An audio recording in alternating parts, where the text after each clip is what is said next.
I'm about to turn up in this bitch in a minute. All right, the second half of this letter, which is problematic. The CBC is opposed to any state nominating system that would allow independent or Republican voters to participate in a Democratic primary. The Democratic Party primary is the process used by the party to allow political aspirants to compete for their party's nomination. I highlighted this part. Allowing independent or Republican voters to participate in the Democratic primary would dilute minority voting strength in many districts across the country. Flag on the play. I'm sorry. I've got to call bullshit. Number one, this idea that Republicans, first of all, it's not about Republicans. It's not, because they're giving the impression that a person is going to come and infiltrate the Democratic primary for the purposes of what? Why would a Republican come and infiltrate and sacrifice their vote from supporting their Republican candidate? Because it's not as though they'll be able to vote in the Democratic primary and then turn around and vote in the Republican primary. So for a Republican to come over and to vote in the Democratic primary, they are disenfranchising themselves from supporting their favorite candidate on the Republican side. I'm not going to say it won't ever happen, but the chances of that happening are slim. Unless you're in the case where Democrats went over and voted for to get rid of Donald Trump, but to no avail. And doing that disenfranchised them, kept them from being able to vote for who they wanted to vote for in their district, in their primary. That's number one. Two, this assumption, this is a nefariously faulty assumption that letting Republicans and independents weigh in on an election somehow disenfranchises the African American, the minority community. It makes the assumption that there are no such thing as black independents and that there are no such thing as black Republicans. Unfortunately, there are such thing as black Republicans. There are a lot of black Republicans, right? But there are far more black and minority independents. And yet the CBC is once again using, just like this is what they do, multicultural neoliberalism. They'll do whatever they can to protect the system. They're protecting the system, feigning as though they're defending minority impact and minority power and minority influence, when in actuality they are defending the Democratic establishment. Because there are more, I believe 42% of Americans right now identify as independent. More importantly than that stat, how many African Americans and minorities did not participate because they feel the system is broken, and they feel it's broken so much that they refuse to register as a Democrat or a Republican. And so this idea that this is going to water down or dilute the impact and the strength of the minority vote, no, this is going to water down and dilute the impact of the black Democratic vote, the black Democratic establishment vote. And it's going to open up a flood of people who are not loyal to the Democratic Party, black people. So let's just be clear about that, CBC. You're not defending the black community. You're defending the black Democratic establishment community. You're not defending the folks in the neighborhood who feel that this system is so broken that they can't participate in it and they refuse to register as a Democrat or a Republican. You're defending the people who are going to kowtow to this establishment on any given day of the damn week. And yet you use language to make it seem as though you are coming to be the defenders of all things black, and you're only being the defenders of all things that are approved by the Democratic Party. Y'all about to make me, I'm about to turn up in this bitch in a minute, because this is what they do. They use the name and the situation and the problems of the black community as a means of protecting the Democratic establishment, even when the Democratic establishment is hurting the black community. Even when the Democratic establishment is passing policies that are going to gut jobs out of our community, that are going to gut factories and further expose us to the global forces and naked, not just expose us, but expose us nakedly, like we're bare bones, butt naked, exposed to the global forces of globalization. And the Democratic Party is running headlong into that. And yet they're using the narrative of civil rights, and they're using the narrative of the black community as a means of protecting that. And what they're only protecting is a Democratic Party establishment.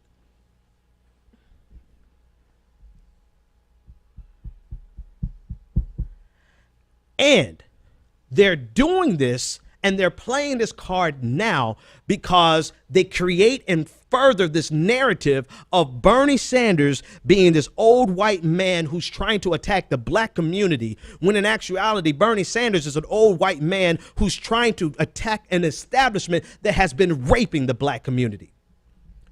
And you have black faces and black voices who run around and become champions of this. And they become champions of this narrative because it's their bread and butter. They get paid to forward these narratives. They get paid to protect the Democratic establishment. They get paid to forward the agenda of people like Debbie Wasserman Schultz and all of their corporate sponsors and all their corporate donors. That is their bread and butter, to the detriment of people I know. And so they forward this narrative at the expense of Bernie Sanders' attempt to rectify situations like this, because they know Bernie Sanders, and not just Bernie Sanders, the progressive movement. I'm going to set Bernie Sanders aside for a second because people are getting fooled by him being an old white man. They are fighting back against a progressive movement that wants to address the systemic problems that are prevalent inside of our political system. Big money in politics, number one, right? They are doing everything they can to protect it and suppress this progressive movement, and they couldn't do it.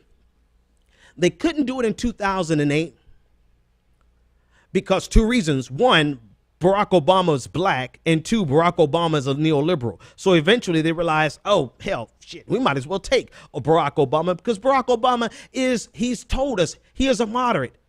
He's a centrist. He wants to triangulate. He wants to bring people to join together in kumbaya, and let's have a nice Washington, D.C. And remember what I said at the top of the show. People who try to forward the idea that being a centrist is non-ideological are in fact forwarding an ideology. And that ideology, 9 times out of 10, is neoliberalism. And so they couldn't play this game to stop Barack Obama, because ultimately they realized there's no reason to stop Barack Obama. But ultimately they couldn't play the game against Barack Obama because Barack Obama is black. Oh, but Bernie Sanders, shit, we could take Bernie Sanders to the damn watershed, right? Because he's old, he's white, and he's old, and he's a man. This is like the trifecta. It's the trifecta of the enemy of intersectionality. White men, old white men. And so they have used this as an opportunity to capitalize on this false intersectionality, false feminism, false civil rights, multiculturalism, all for the purposes of protecting the status quo, which is detrimental to women, which is detrimental to women of color, which is detrimental to people of color in general.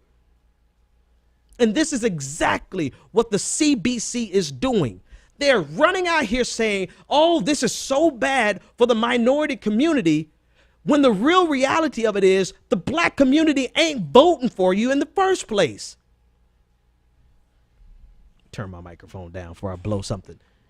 89% of the black community did not vote in this primary for Hillary Clinton. When we go to the generals, we may have a bump and have an increase in the black turnout because everyone is so freaking terrified of Donald Trump. I get it, but the overwhelming majority of the black community does not participate in this process. And so to use the black community and minority communities rather, as a way of attacking or stopping something that would ultimately dilute the corporate influence on the Democratic Party, which would ultimately benefit black communities and minority communities, is not only preposterous, it is nefarious. It is disgusting. And they are running out here on the backs and the wings of civil rights, defending corporate America and defending an establishment that does not give two shits about whether you're black or white, All they care about is whether or not you're going to acquiesce to the will of the establishment. Maybe I should have saved this for the end, because I'm about ready to go home now talking about this shit here. Because this is the masterpiece. This is the masterpiece of this false intersectionality that is being shoved down our throats. This is the crown jewel, the creme de la creme of faux intersectionality, faux civil rights, and feigning continuous outrage as though you're trying to defend the black community when your actions are directly negatively affecting the black community.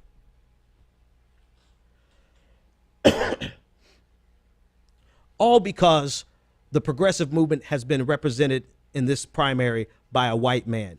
Well, what the hell are you going to do when it's a black woman? What are you going to do when it's a Hispanic woman? You know what they do?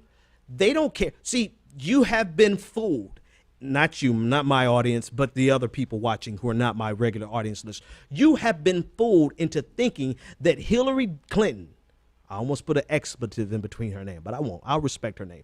Hillary Clinton is somehow interested in all things people of color and women of color and LGBTQ and all things intersection. You have been fooled into thinking the Democratic Party is all things intersectional, all things women of color. Like the Democratic Party will put the women of color, the trans women of color, the LGBT, the queer women of color. Like they're gonna elevate them above their political agenda. You must have lost your goddamn mind. They will turn on a black woman just as soon as that black woman, that queer black woman, presents a threat to the Democratic establishment. They will eviscerate them. Look at what they're doing with Nina Turner. They are ultimately trying to destroy Nina Turner, a woman of color who is a bold, smart, intelligent, awesome woman of color.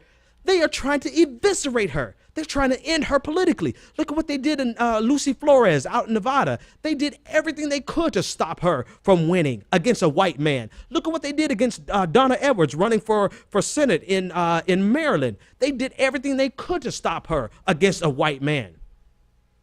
They do not. They will use the language of intersectionality as long as they have to. But as soon as an intersectional candidate comes along and challenges the status quo, they will put you under the ground politically.